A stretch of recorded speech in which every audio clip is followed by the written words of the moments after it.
해녹 성가대의 은혜로운 찬양이 하나님께 영광이 되고, 오늘 이 자리에 나와서 예배드리는 우리 성도님들과 또 온라인으로 예배드리는 모든 성님들에게 크신 은혜가 된 줄로 믿습니다. 진심으로 감사를 드립니다.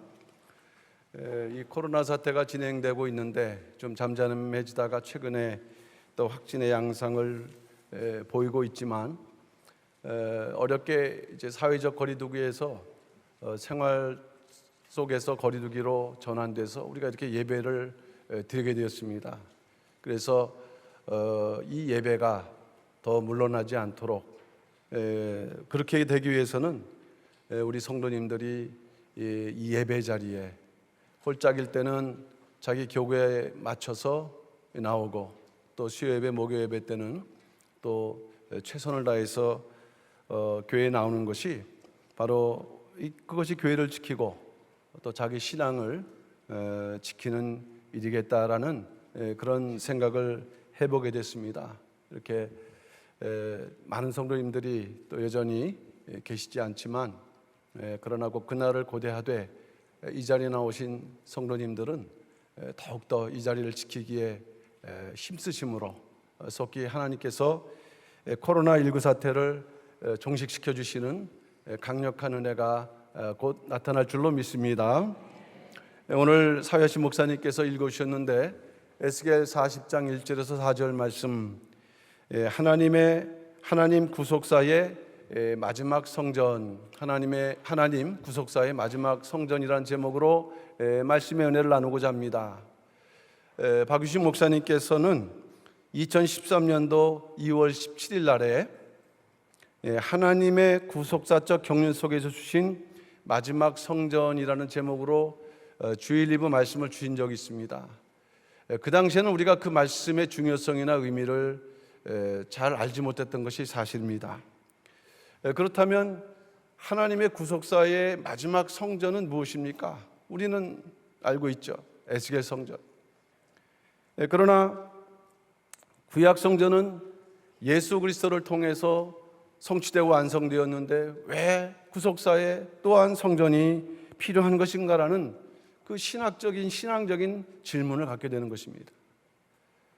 원로 목사님께서는 당시 말씀을 하시면서 중요한 두 가지를 언급하셨는데, 그 첫째는 에스겔 성전에 대한 말씀은 3년 6개월 7일 지리산 기도 중에 마지막으로 받으신 말씀이라고 했고, 두 번째는 2013년도 2월 17일 말씀에서 에스겔 성전에 대해서는 비로소 처음으로 설교하신다는 그런 말씀을 하셨습니다. 이 말씀을 통해서 볼 때 원로 목사님의 말씀 사역에서 에스겔 성전이 차지하는 그 비중, 중요성은 얼마나 큰 것인가 하는 것을 우리가 가늠해 볼 수 있는 것이죠. 2013년도 당시에 여호와 산마를 비롯해서 에스겔 성전 또 에스겔 선지자에 대해서 살펴보니까 총 4번의 설교를 하셨는데, 그 내용을 자세히 살펴보면서 구체적으로 에스겔 성전에 대해서 언급한 내용을 이렇게 발췌를 하다 보니까 한 30-40가지가 돼요. 이제 구속사 시리즈 11권 여호와 산마 에스겔 성전이 나왔지만, 오늘은 이 말씀의 의미를 더 우리가 정확히 깨닫고 더 자세히 이해하기 위해서 먼저 원로 목사님께서 주신 그 에스겔 성전에 대한 그 말씀들을 이 중심으로 정리하면서 중심으로 말씀의 은혜를 나누고자 합니다. 과연 에스겔 성전은 어떤 성전인가? 에스겔 성전에 들어가는 자격자는 어떤 자들인가? 또 더 나아가 구속사의 마지막 성전이라고 했는데 이 의미는 무엇인가 하는 것을 하여튼 오늘과 2번에 걸쳐서 말씀의 은혜를 나누고자 하는 것입니다. 첫 번째 대지로 에스겔 성전은 어떠한 성전인가? 에스겔 성전은 어떤 성전인가? 작은 첫 번째로 이 땅에서는 한 번도 지어진 적이 없는 성전이라고 말씀하셨습니다. 이 땅에서는 한 번도 지어진 적이 없다. 우리가 이 말씀을 이해할 때 먼저 알아야 될 것은 그 말씀의 내용을 살펴보다 보면 어떤 말씀하셨습니까? 에스겔 성전은 없다, 이런 말씀을 이렇게 하셨는데, 먼저는 이 말씀의 의미를 정확하게 이해해야 합니다. 이 말씀은 단편적으로 이해하면 에스겔 성전은 마치 환상에만 존재하는 성전처럼 생각할 수가 있고, 실제로는 존재하지 않은 성전처럼 말씀하신 것으로 우리가 생각할 수 있습니다만, 그런 말씀의 의미가 아니라는 것이에요. 이 땅에서 실제로 지어지는 성전은 아니라는 말씀입니다.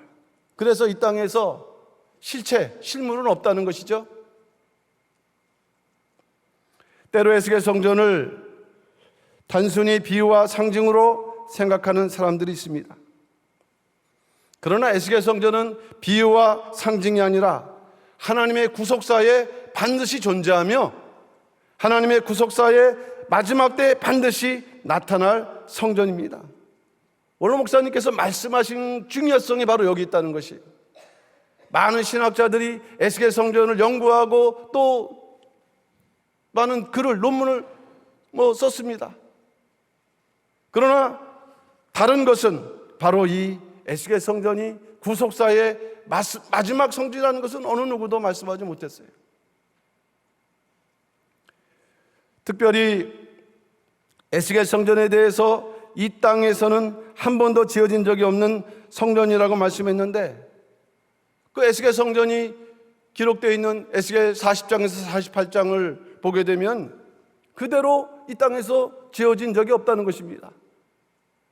우리가 신구약 역사를 통해서 살펴보면 역사적으로 에스겔 성전이 환상이 있었고 지어진 성전은 수룹바벨 성전입니다.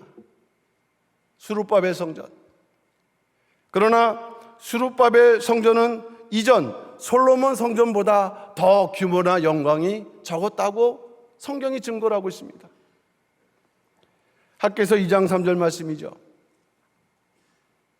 너희 중에 남아있는 자 곧 이전 영광을 본 자가 누구냐? 이제 이것이 너희에게 어떻게 보이느냐? 이것이 너희 눈에 보잘것이 없지 아니하냐? 당시 이스라엘 백성들이 볼 때 기대했던 그러한 웅장한 성전이 아니었다는 것입니다. 이스라엘 백성 눈에 볼 때 수룹바벨 성전은 솔로몬 성전에 비해 보잘것이 없었던, 그렇게 볼 수밖에 없었던 성전입니다.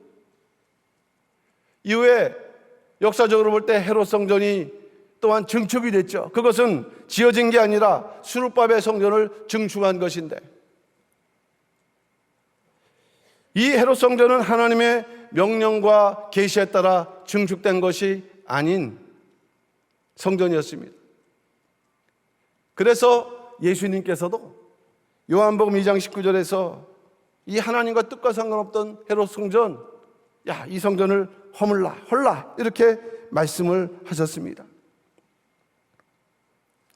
이처럼 에스겔 성전은 비유와 상징이 아닌 역사적으로 실제하게 될 성전인 것. 비록 돌이나 나무로 지어지지 않는 신령한 성전이지만 구속사에 반드시 나타나고 등장하게 되는 성전이라는 것을 우리는 알아야 된다는 것입니다. 이러한 면에서 에스겔 성전은 구속사의 마지막 성전이며, 에스겔 성전이 나타나고 완성이 될 때, 그 에스겔 성전의 구속 경륜이 완성이 될 때 하나님의 구속 경륜이 완성됩니다. 이러한 그 구속 경륜을 우리가 깨닫고 그에 합당한 믿음을 준비할 수 있는 마지막 지혜로운 우리 평강의 모든 성도들 다 되시기를 주님의 이름으로 축원합니다. 작은 두 번째로 에스겔 성전은 보이지 않는 성전이라고 말씀했습니다. 보이지 않는 성전이다. 이 보이지 않는 성전이라는 것은 육안으로는 보이지 않는 성전이라는 말씀이죠. 근데 중요한 사실은 거듭나지 못한 사람들에게는 보이지 않지만 거듭난 사람들에게는 보이는 성전이라고 말씀을 했습니다. 신비한 일이죠. 오직 거듭난 사람들의 눈에는 보인다. 이거는 신비한 일이면서도 참으로 두려운 일이 아닐 수 없어요. 두려운 말씀이 아닐 수가 없습니다. 동일하게 신앙생활을 하는데 한 사람은 신령한 에스겔 성전을 바라보면서 성전을 향해서 묵묵하게 말없이 신앙생활을 성실하게 하고 있는 반면에 이 보이지 않는 사람은 그래서 믿어지지 않죠. 그래서 어디로 가야 될지 모르면서도 많은 말을 함으로 많은 것을 아는 것처럼 얘기를 함으로 나가지 못하는 그런 일이 있을 수 있다는 말씀입니다. 예수님께서는 종말적 상황을 이러한 종말적 상황을 비유적으로 말씀하셨습니다. 마태복음 24장 40절 말씀 보니까 그때에 두 사람이 밭에 있음에 하나는 데려감을 당하고 하나는 버려둠을 당할 것이요. 밭이라는 것은 또 일하는 사역자이고 또 교회이기도 해요. 한 사람은 일을 하고 또 한 사람 일하는데 결론적으로 한 사람만 데려감을 당한다. 이 에스겔 성전으로 보면 한 사람에게는 너무 선명하게 보이는데 도저히 믿어지지도 않고 깨달아지지 않는 거예요.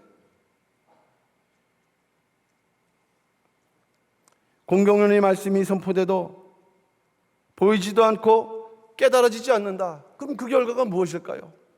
우리가 에스겔 성전에 결국 들어가지 못하는 결과는 무엇입니까?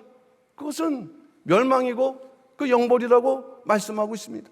두려운 일이죠.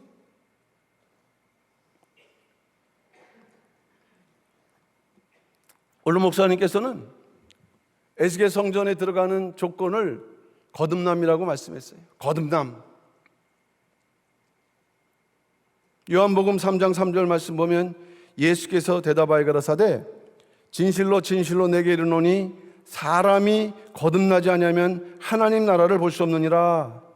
사람이 거듭나지 않으면 하나님의 나라를 볼 수 없다. 이것을 오늘 이 주제에 맞춰서 이 에스겔 성전으로 적용해 보게 되면 사람이 거듭나지 않으면 에스겔 성전을 볼 수 없다, 보이지 않는다는 말씀입니다.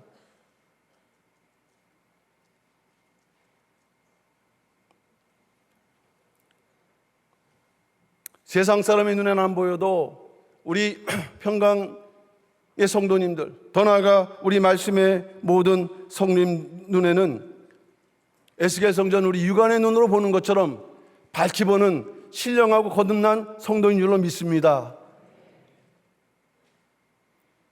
거듭남은 어떤 것인가? 거듭남의 방법은 무엇인가? 성경은 말씀하죠. 베드로전서 1장 23절 말씀 보면 이렇게 말씀하고 있는데 너희가 거듭난 것이 썩어질 씨로 된 것이 아니요 썩지 아니할 씨로 된 것이니 하나님의 살아있고 항상 있는 말씀으로 되었느니라. 거듭남, 분명히 신앙생활 시작할 때 우리가 체험하는 단계인데도 불구하고 여전히 에스겔 성전에 들어가기 위해서 우리가 유지해야 될 신앙의 조건이 거듭남이에요. 그 거듭남은 오직 살아있고 항상 있는 말씀으로 된다고 베드로전서 1장 23절은 분명하게 말씀하고 있습니다.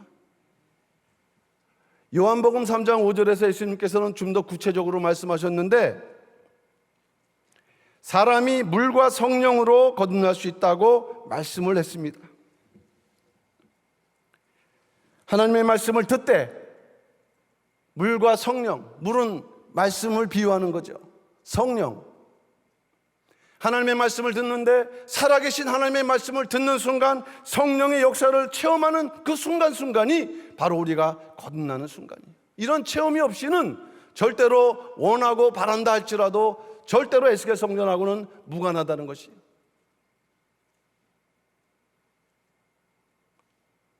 거듭남은 이 세상의 최첨단의 기술과 방법으로 되지 않고 수천억의 그러한 금액을 준다 할지라도 돈으로 살 수 있는 게 아니에요.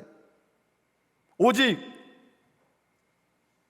살아계신 하나님의 말씀을 믿고 받아들일 때 우리는 날마다 죽으면서 날마다 거듭나는, 그래서 에스겔 성전으로 나가는 그런 거룩한 성도가 되는 것입니다. 이러한 거듭남의 체험이 내게 있는가? 그것을 우리는 스스로 물어봐야 되는 것입니다. 히브리서 4장 12절, 하나님의 말씀은 살았고 운동력이 있어 좌우의 날선 어떤 검보다도 예리하여 혼과 영과 및 관절과 골수를 찔러 쪼개기까지 하며 또 마음의 생각과 뜻을 감찰하나니라고 말씀했는데, 살아계신 하나님의 능력의 역사예요. 말씀이 나에게 살아서 운동력이 있어서 예리하게 나에게 와닿고 있는지, 아니면 어떤 말씀이든지 내게 아무런 그 감각 없이 내게 부딪혀서 튕겨져 나가고 있는지, 지금 우리는 스스로 그것을 점검해 볼 수 있는 것입니다. 그러한 은혜를 말씀 속에서 체험해 나가는, 그래서 거듭남으로 그것을 이뤄나가는 성도들만이, 에스겔 성전이 바로 우리에게 실체적으로는 있지는 않지만 믿음의 눈으로 바라보면서 동서남북 가운데에서 에스겔 성전이 있는 방향을 향해서 묵묵히 걸어갈 수 있는 그러한 성도가 된다는 것을 우리가 깨달으시고, 항상 이 말씀, 이게 얼마나 귀중한 것인가를 다시 한번 더욱더 느끼시는 가운데, 듣는데 내가 만족하는 것이 아니라 그 말씀을 통해서 내가 날마다 이렇게 새롭게 갱신이 되고 있는가를 물어보면서 에스겔 성전의 그 신령한 구석 경륜을 눈으로 보면서 힘차게 달려나갈 수 있는 우리 모든 평강의 성도들 다 되시기를 주님의 이름으로 축원합니다. 작은 세 번째는 에스겔 성전은 어떤 성전인가? 변화받은 성도들만이 들어가는 성전이다라고 말씀하셨습니다. 에스겔 성전은 변화받은 성도들만이 들어가는 성전이다.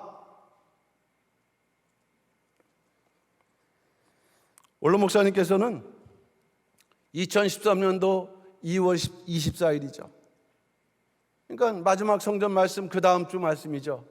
그 당시의 제목은 왜 청량하느냐, 이 말씀인데, 그 말씀 속에는 이렇게 말씀을 하신 부분이 있어요. 대단히 중요한 내용이죠. 에스겔 성전은 환란이 끝난 다음에야 에스겔 성전이 열어집니다 라고 말씀하셨어요. 에스겔 성전의 문이 언제 열리느냐? 문이 열려야 우리가 들어가는 거 아니겠습니까? 언제 들어가느냐? 환란이 끝난 다음이라고 분명하게 말씀하셨는데, 그 말씀하신 환란을 살펴보면 어떤 환란일까요? 부모가 자녀를 삶아서 먹을 수밖에 없는 아주 극한 환란들. 왜 부모가 자녀를 삶아 먹어야 먹을 것이 없는, 기근이 오래되는, 도저히 그러지 않으면 살 수 없는. 근데 신구약 역사에 3번 기록되어 있어요. 2번은 성경에 기록되어 있고 1번은 성경 역사에 기록되어 있는 것입니다.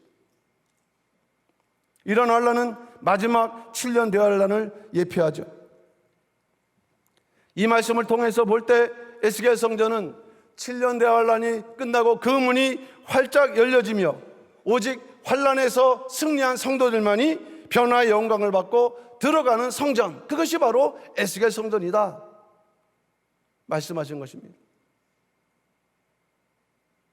내가 언제 들어가야 될지, 어느 곳에서 들어가야 될지 모르면서 들어간다는 것은 진짜 말이 안 되는 거죠.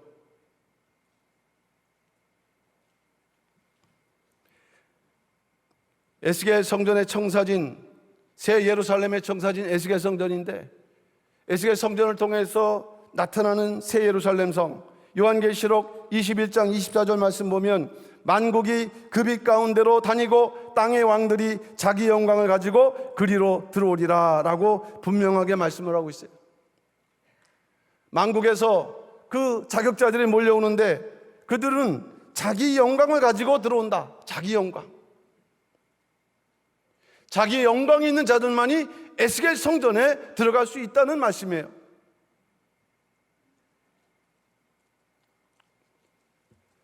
자기 영광이 무엇일까? 89년도에 말씀하신 내용을 제가 찾아봤더니, 첫째는 믿음을 가지고 승리한 자에게 주시는 영광이라고 그랬어요. 믿음을 가지고 승리한 자들에게 주시는 영광이라고. 야고보서 1장 12절 말씀이죠. 두 번째는 생명과 평안을 놓치지 않는 자에게 주시는 영광이라고 말씀했어요. 생명과 평안을 놓치지 않는 자에게 주시는 영광. 로마서 8장 1절 2절 말씀. 세 번째는 생활 속에서 감사가 떠나지 않는 자에게 주시는 영광. 생활 속에서 감사가 떠나지 않는 자에게 주시는 영광. 자기 영광이라고 하니까 우리가 거창하게 생각할 수 있는데, 우리 생활 속에서 우리가 일단 접하면서도 우리가 넘어서야 될 신앙의 과제를 담고 있죠. 첫째, 믿음을 가지고 내가 승리하고 있는가? 둘째, 생명과 평안을 내가 붙들고 살아가는가? 세 번째, 내가 감사가 떠나지 않는 삶을 살아가고 있는가? 그런 것을 보시고 그에 합당한 자들에게 주시는 영광이 자기 영광인데, 그 영광이 마치 통행권처럼 우리가 에스겔 성전에 들어갈 수 있는 권한과 능력을 주시는 것입니다. 마지막 때 믿음의 승리를 한 자에게 주시는 승리의 영광. 이들에게 하나님께서는 이들을 새 예루살렘 성에 들어가기 위해서 마지막으로 주시는 복이, 그게 바로 변화다는 것이에요. 그래서 변화한 자들, 변화의 복을 받은 성도들만이 들어갈 수 있는 성전이 에스겔 성전이고 새 예루살렘 성이라는 말씀입니다. 변화는 마지막 성도들의 최종적 신앙의 목표이며, 에스겔 성의 성전에 들어가기 위해 소유해야 되는 축복입니다. 분명히 벌써 7년 전에 다 말씀하신 내용들인데, 근데 여기저기 말씀하신 것을 저는 종합을 한 것일 뿐이죠.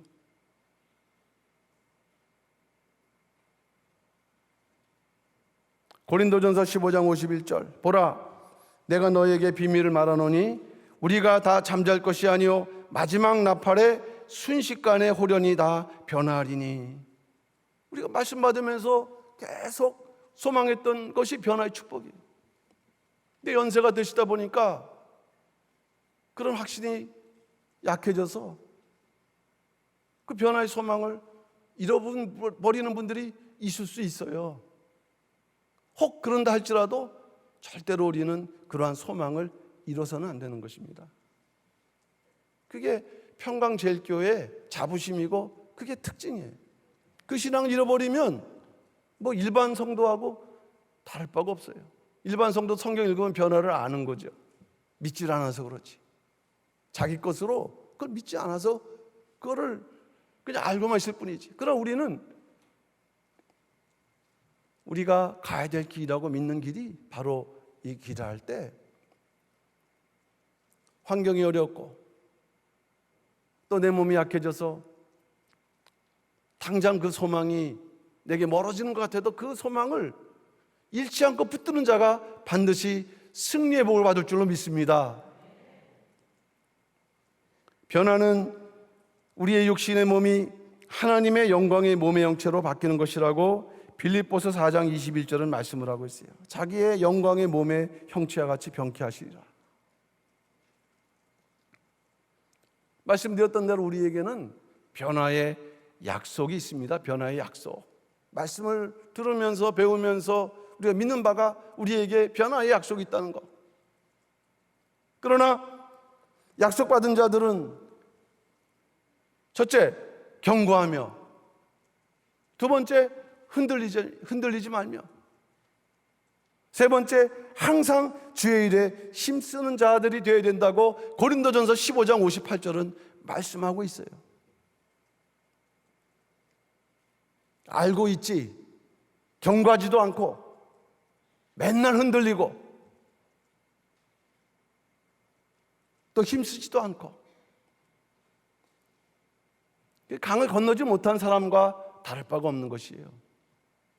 강을 건너야 되는데 강을 건너지 못하면 가나안 땅에 들어가지 못하는 것처럼 얼마나 억울한 일입니까? 이러한 변화의 믿음으로 승리해서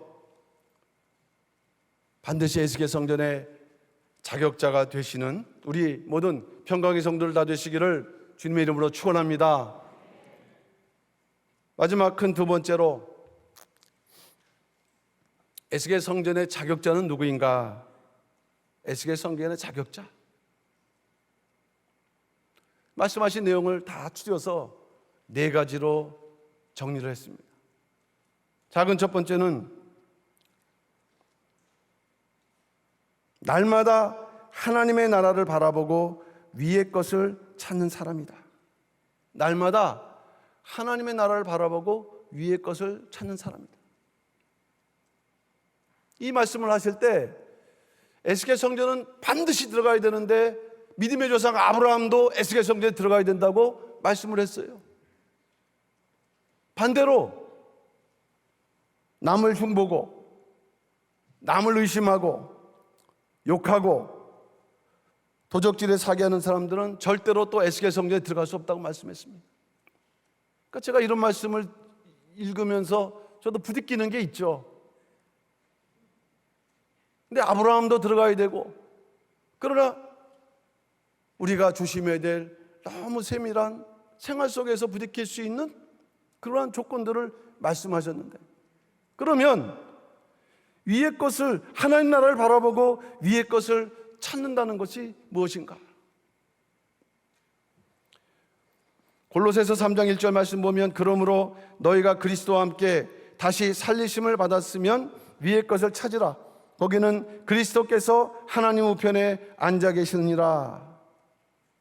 그러니까 날마다 하나님 나라를 바라보는 자는 위의 것을 찾는 자고, 위의 것을 찾는 자는 땅에 있는 지체에 얽매이지 않는 자들이다는 말씀입니다. 골로새 3장 2절 말씀 볼 때 위의 것을 찾는 자, 땅의 것에 얽매이지 않는다고 말씀했어요.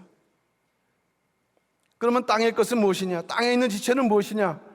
골로새 3장 5절 말씀 볼 때, 그러므로 땅에 있는 지체를 죽이라. 곧 음란과 부정과 사욕과 악한 정욕과 탐심이니 탐심은 우상숭배니라. 사도 바울은 위의 것을 찾는 자의 조건을 다섯 가지로 말씀했는데, 이 다섯 가지의 대체적인 공통적인 속성이 뭐냐? 그게 바로 욕심, 지나치면 탐심이 되는 것이. 또 탐심을 우상숭배라고 말씀했어요.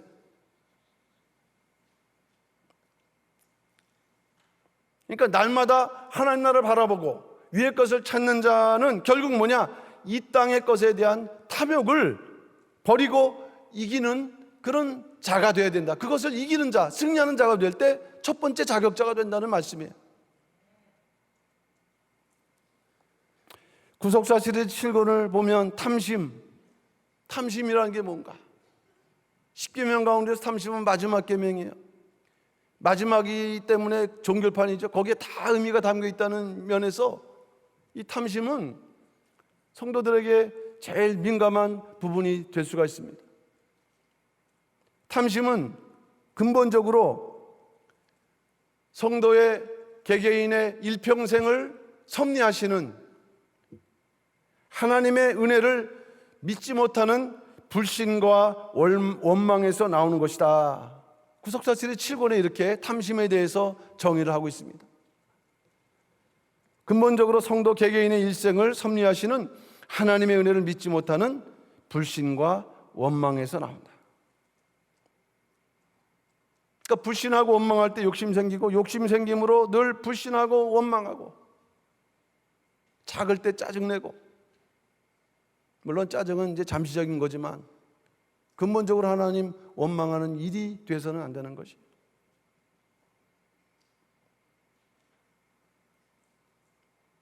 그러니까 에스겔 성전의 자격자, 첫 번째 자격자인데, 마음과 생활 속에서 탐심을 버리는 자가, 승리하는 자가 자격자가 된다는 말씀이 되겠습니다. 탐심을 버려야 불신과 원망을 벗어날 수 있다.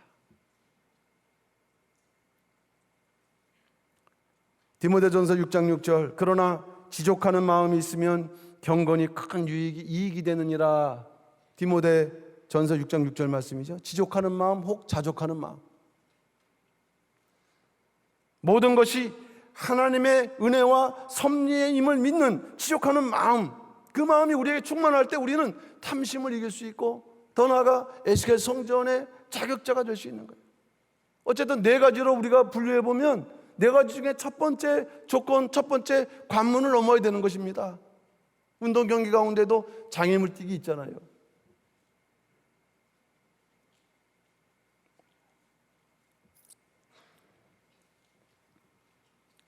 이러한 지족의 마음을 우리가 회복하고 탐심을 이김으로, 이기는 생활을 하심으로 에스겔 성전 자격자가 다 되시는 우리 모든 평강의 성도들 다 되시기를 주님의 이름으로 축원합니다. 작은 두 번째는 시작부터 끝까지 예수를 마음에 모신 사람이 자격자라고 말씀하셨어요. 시작부터 끝, 신앙생활의 시작부터 신앙생활의 끝까지. 우린 지금 과정 중에 있죠. 근데 우리 마음속에 누가 모셔져 있어야 된다고요? 예수님이 모셔져 있어야 된다. 그렇다면 예수님이 마음에 모셔져 있다는 의미는 무엇입니까? 이거는 첫째로 보면 그 말씀이 그 우리 안에 거하는 것을 말씀해요. 말씀이 우리 안에 거하는 것. 요한복음 15장 7절 너희가 내 안에 거하고 내 말이 너희 안에 거하면 무엇이든지 원하는 대로 구하라 그리하면 이루리라. 내 안에 거하고 내 말, 하나님의 말씀이 우리 안에 거할 때 그때 무엇이든지 원하는 대로 구하라. 우리는 이 구절을 대체로 좋아하죠. 무엇이든지 원하는 대로 구하면 이루어 주신다. 조건이 있어요. 하나님의 말씀이 우리 안에 거하고 예수님이 우리 안에 모셔져 있는 그런 삶을 살 때 그때 무엇이든지 구하면 이루어진다는 말씀이 되는 것이고, 또 이러한 삶을 살아가는 자들이 두 번째로 에스겔 성전의 자격자가 된다는 말씀이 되겠습니다. 또한 예수님이 마음에 모신다는 의미, 예수님을 마음에 모신다는 의미는 무엇입니까? 예수님의 마음을 닮아가는 것입니다. 예수님의 마음을 닮아가는 것이다. 빌립보서 2장 5절 말씀이죠. 너희 안에 이 마음을 품으라 곧 그리스도 예수의 마음이니. 참 듣기는 좋지만 실천하기는 어려운 말씀이에요. 사실은 저는 이 말씀 참 좋아하지만 그게 위로받을 뿐이죠. 예수님의 마음을 어떻게 우리가 품고 살아가느냐. 그러나 그렇지 않으면 안 된다는 거예요. 예수님을 모셨기에 당연히 예수님 안에 있는 그 마음이 우리 안에 있는 거예요. 빌립보서 2장 3절 말씀 보면 예수님의 마음을 품은 사람은 아무 일에든지 다툼이나 허영으로 하지 않고 오직 겸손한 마음으로 각각 자기보다 남을 낮게 여긴다라고 말씀을 하고 있어요. 빌립보서 2장 3절. 다툼과 허영으로 하지 않고 각각 자기보다 남을 낮게 여긴다. 세상은 그렇습니까? 교회도 마찬가지예요. 은혜가 되지 않을 때는 자기를 내세우려고 하죠. 근데 왜 이것이 중요하느냐? 이러한 마음을 품은 모습들이 나타날 때, 그것이 우리에게 유지가 될 때 자격자가 되는 거예요. 에스겔 성전에 나가고 있는 자격자가 되는 것입니다. 그럼 내 안에 여러분들, 내 안에 예수님의 마음이 품어져 있는, 저도 마찬가지예요. 스스로 묻는 거죠. 이러한 믿음의 성품을 우리가 목표로 바라보면서 늘 예수님의 마음을 이렇게 품는 삶으로 더 이렇게 발전해 나갈 수 있는 우리 모든 평강의 성도들 다 되시기를 주님의 이름으로 축원합니다. 작은 세 번째는 성령의 충만함으로 하나님의 아들, 딸 자격을 회복한 자들이라고 말씀하셨어요. 성령의 충만함으로 하나님의 아들, 딸 자격을 회복한 자들이 에스겔 성전에 들어갈 수 있는 자격자들이다. 여기서 중요한 것은 첫째, 성령 충만. 두 번째, 하나님의 그 아들, 딸의 자격을 회복하는 것. 우리는 이미 하나님의 자녀이면 틀림이 없습니다. 예수 그리스도를 믿는 순간 성령이 내재하면서 성령을 받게 되고 하나님의 자녀가 되는 권세를 얻었어요. 요한복음 1장 12절 말씀이죠. 영접하는 자 곧 그 이름을 믿는 자들에게는 하나님의 자녀가 되는 권세를 주셨으니, 성향상으로는 여전히 죄인이지만 죄를 지을 수 있는 성향, 아직 그게 완전하게 성결케 되지 않았기 때문에 그 속성은 여전히 죄인이지만, 하나님께서 예수 그리스도를 믿는 순간 성령의 역사로 죄사함을 이뤘기 때문에 우리는 사망에서 생명으로, 죄인에서 하나님의 자녀가 되는 권세를 주신 것이죠.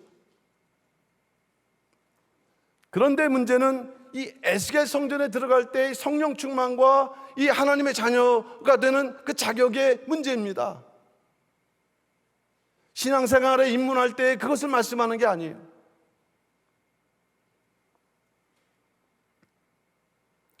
성령이 충만해야 되는데 마지막 때는 게다가 아들의 영도 아니고 아버지의 영이라고 했습니다. 로마서 8장 11절, 예수를 죽은 자 가운데서 살리신 이의 영이 너희 안에 거하시면 그리스도 예수를 죽은 자 가운데서 살리신 이가 너희 안에 거하시는 그의 영으로 말미암아 너의 죽을 몸도 살리시리라. 이 말씀을 자세히 보시게 되면 예수를 죽은 자 가운데서 살리신 이의 영은 성부의 영, 아버지의 영이시죠. 그 영이 우리의 죽을 몸도 살리시리라. 변화.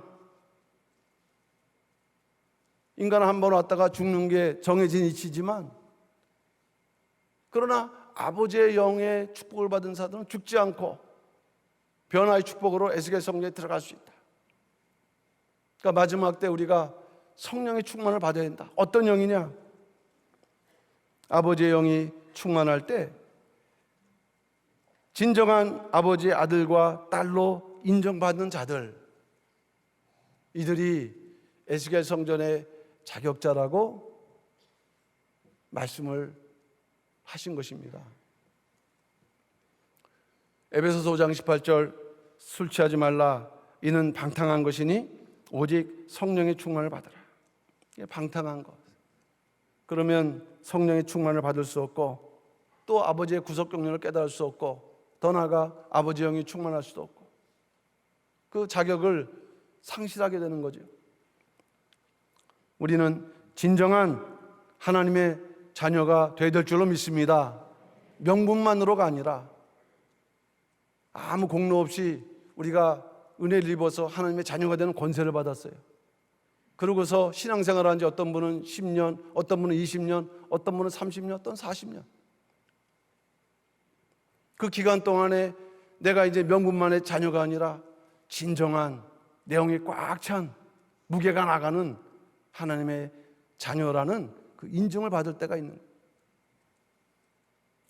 바로 그때가 에스겔 성전에 들어갈 때다 라는 것을 깨달으시고, 아버지 영이 충만하고, 더 나아가 그래서 진정한 하나님의 자녀라는 그러한 인정받는, 그래서 에스겔 성전의 자격자가 되시는 우리 모든 평강의 성도들 되시기를 주님의 이름으로 축원합니다.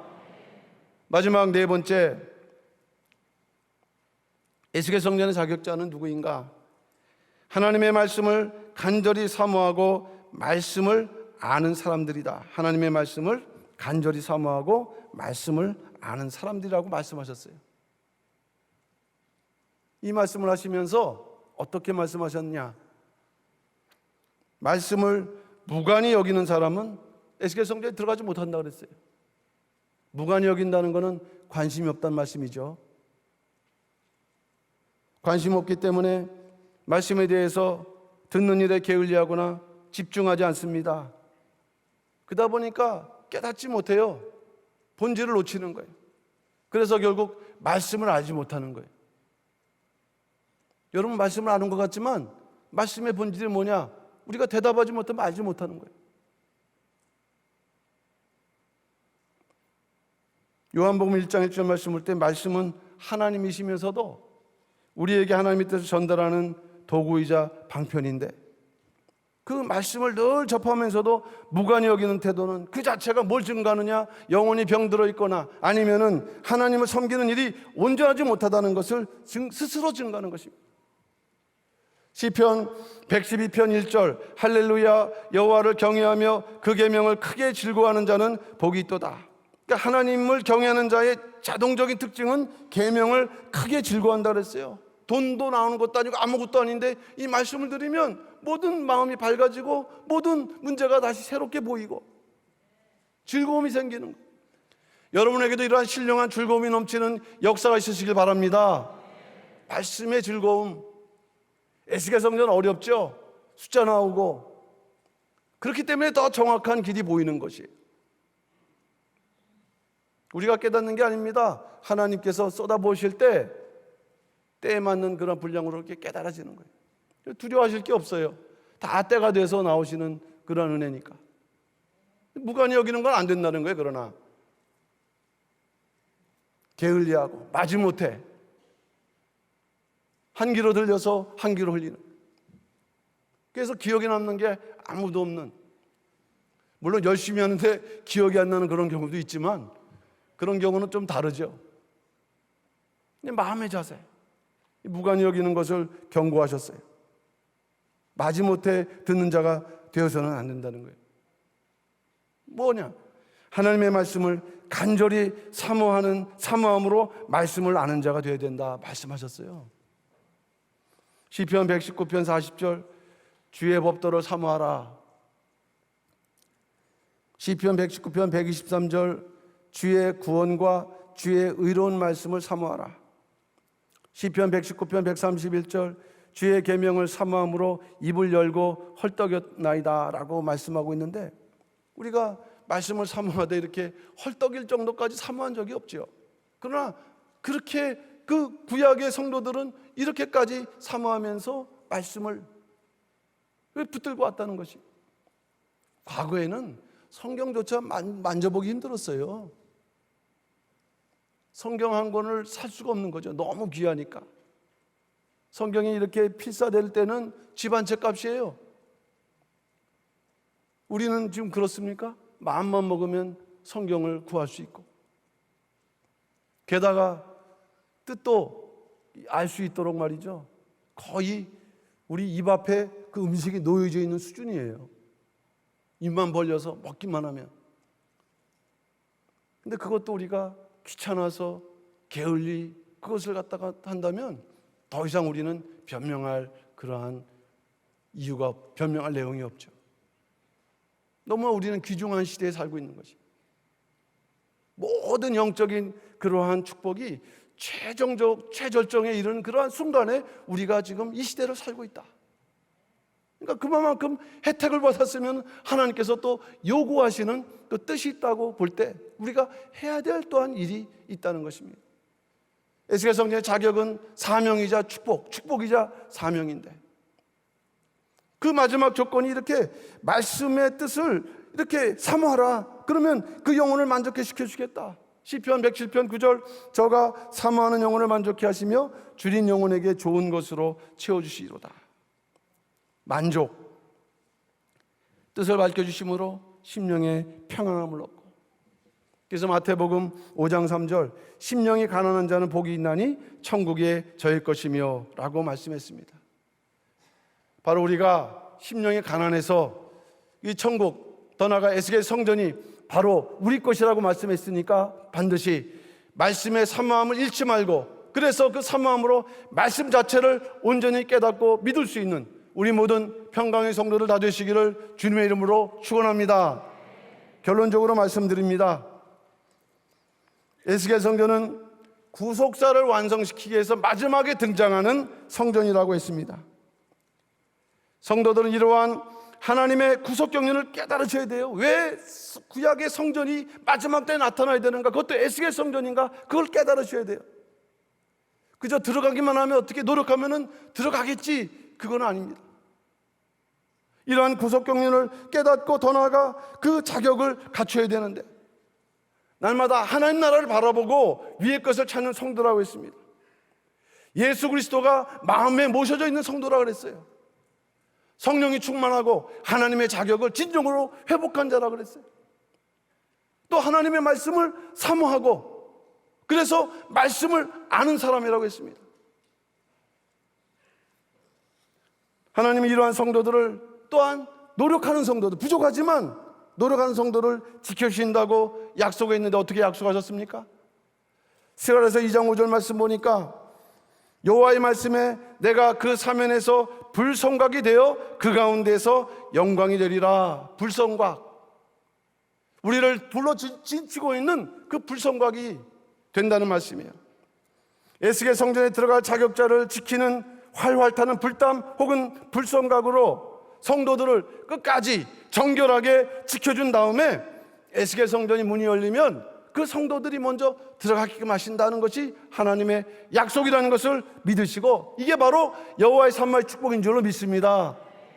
바로 이러한 마지막 또는 최첨단 또는 최일선에서 이러한 사명과 축복과 은혜를 받고 묵묵히 걸어가는 우리 평강의 성도들이야말로 에스겔 성전의 자격자라는 것을 믿으시고, 그러한 믿음으로 끝까지 그 믿음을 지켜서 한 분도 낙오됨 없이 에스겔 성전에 다 들어가는 믿음의 승리를 이루어 나가시는 우리 모든 평강의 성도들 다 되시기를 주님의 이름으로 축원합니다.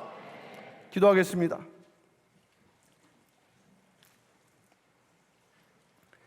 사랑의 아버지 하나님, 감사드립니다. 오늘도 코로나19 사태 속에서 또한 수요 예배를 맞이해서, 수요 족보기도를 맞이해서 성전에 나와서 예배 드릴 수 있도록 우리 또한 심령을 인도하시고 발걸음을 인도하시고 주의 말씀과 또한 기도 가운데 예배 드릴 수 있도록 축복하시니 진심으로 감사함을 드립니다.